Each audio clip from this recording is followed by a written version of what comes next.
안녕하세요. 락서입니다. 이번에 이야기할 책은 김금희 작가의 경애의 마음입니다. 이 책은 제 지난 영상에서도 여러 번 등장했죠.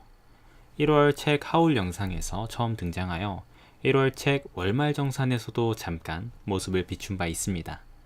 그리고 기대 이상의 즐거움을 선사해준 작품이었죠.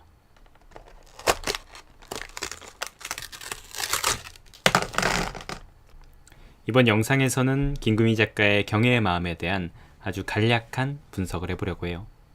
이렇게 미리 말씀을 드리는 것은 이 영상에서는 작품 전체를 다룰 것이다 보니 스포 아닌 스포가 있을 수 있기 때문입니다. 물론 이 작품이 추리소설도 아니고 전체적인 분석을 위해 필요한 내용을 자연스럽게 언급하는 것이니 스포 아닌 스포라고 말씀드린 것이죠. 영상을 보고 책을 보셔도 크게 상관이 없으리라 생각되지만 기호에 따라 책을 보시고 영상을 시청하시는 것도 한 방법이겠죠. 경애의 마음은 경애의 마음에 대해 이야기하고 있습니다. 너무 당연한 말이라 순간 멈칫하셨을 수도 있겠네요. 여기서 말하는 경애의 마음은 중의적 의미를 가지고 있죠. 소설 속 인물 중 한 명인 박경애의 마음이란 뜻도 되겠고, 공경하고 사랑한다는 의미의 경애하는 마음도 되겠습니다. 어느 쪽으로 생각하든 이 작품은 경애의 마음에 대한 이야기라고 할 수 있죠. 경애의 마음까지 다가가는 이 작품의 발걸음은 아주 조심스럽습니다. 대범하거나 갑작스럽지 않고 아주 천천히 조금씩 멀리서 흘러온 얇은 물줄기가 만나듯 팀원 박경애와 팀장 공상수는 그렇게 서로를 알아갑니다. 겉보기에 이둘은 작은 공통점도 없어 보여요. 그런 그들이 어떠한 전후 맥락도 없이 갑자기 서로를 경애하게 된다면 그건 코미디도 못될 거예요. 경애와 상수가 과거 하나의 비극을 공유하고는 있지만 또 그렇다고 시간이 한참 흘러버린 사건 하나로만 어떤 접점도 없었던 남녀를 엮는 것도 심파에 가까운 일이죠. 그래서 이 작품은 아주 조심스럽습니다.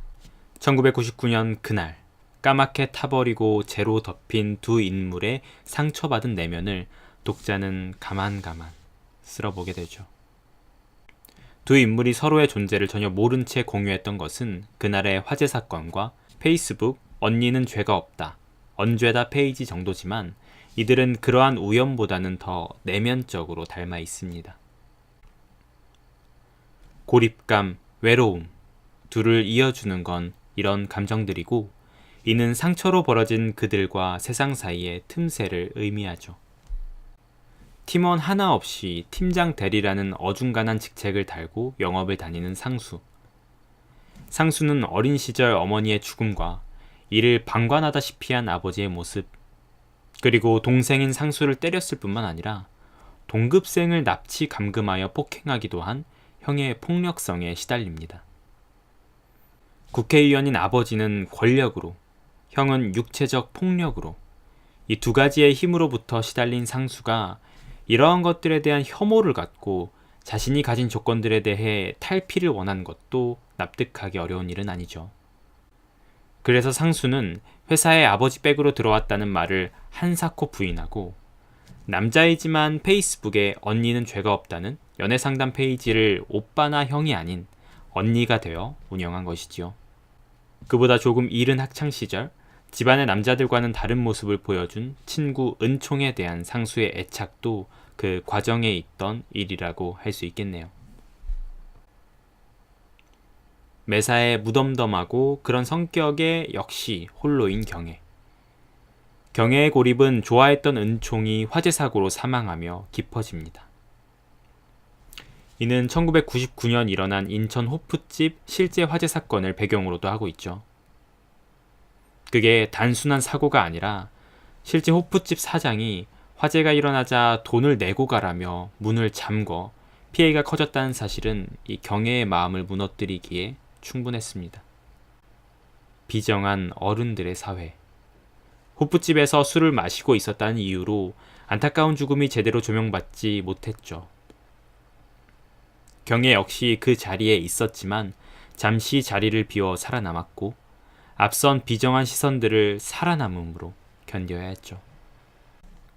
성인이 되고 난 후에는 유부남이 된 전 남자친구 산주와의 과거의 그림자에 불과한 관계와 회사 파업배수의 성추행 내부 고발로 경애는 더욱 고립되어 가고, 그래서 더더욱 무덤덤하게 자신을 포장합니다. 간혹 의미 없는 은총의 음성 사서함에, 간혹 언제다 페이지의 언니에게 내밀한 마음을 내비추며. 이렇게 상수와 경애는 자신들도 몰랐지만 아주 먼 곳에서부터 알아차리기 힘들 만큼 옅게 이어져 있었습니다. 이러한 이어짐은 남녀의 관계를 의미하는 것이 아닌 비슷한 상처를 공유하는 자들의 고유한 진동수 같은 이어짐이었죠. 이런 작은 떨림을 작품은 조금씩 보이며 하나의 나선으로 빠져들듯 경애와 상수는 서로의 아픔을 알아보게 됩니다. 그러니 부당한 대우를 받고 해고당한 경애의 1인 시위에 상수는 자꾸 마음이 쓰입니다. 이를 바로잡으려는 상수의 노력에도 불구하고 결과적으로 자신이 아닌 경애가 해고당한 것이 마음의 부채로 남지요. 파업에 참가했던 이력에 또 한 번의 내부 고발까지. 단순히 보이는 것이 아닌 경애가 어떤 사람인지, 어떤 상처를 가졌는지 아는 상수였으니까요. 그래서 자신이 언제다 페이지의 언니임을 고백하고 회사를 그만두고 아버지에게 분명히 아버지가 잘못했어요 라고 말하는 상수.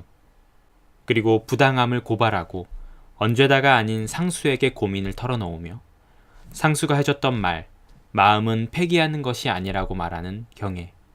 그리고 끝까지 누구의 잘못도 아니라고 말하는 경애. 이들은 더 이상 혼자가 아닙니다. 경애와 상수는 서로를 경애합니다. 결코 지나가지 않은 고립되었던 자신의 마음을 나누며. 고립된 사람들의 마음을 해명하고 싶었다던 김금희 작가. 그녀는 한 인터뷰에서 이렇게 말합니다. 경애와 상수가 최종적으로 우리가 알지 못했던 시간에 이미 함께 나눴던 공감대가 있었네 하잖아요. 그런 순간들이 우리도 모르는 사이에 타인과의 사이에서 발생할 수 있다는 걸 알고 일상을 영위해 나가는 감각이 중요하다고 생각해요. 그게 삶을 경애하는 마음이 아닐까 싶어요. 라고 말이죠. 지난 영상에서도 짧게 말씀드렸었지만 이 김금희 작가의 첫 장편소설 경애의 마음은 기대 이상이었습니다.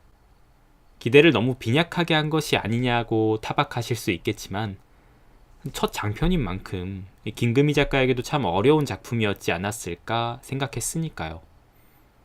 그럼에도 아주 성공적으로 내놓은 이야기에 놀랐던 것이죠. 아주 은은한 속도로 폐기할 수 없는 마음을 나누고 보듬은 경애의 마음. 제가 준비한 이야기는 여기까지입니다. 이번에도 어떠셨을까요? 이 영상이 좀 도움이 되셨을까요?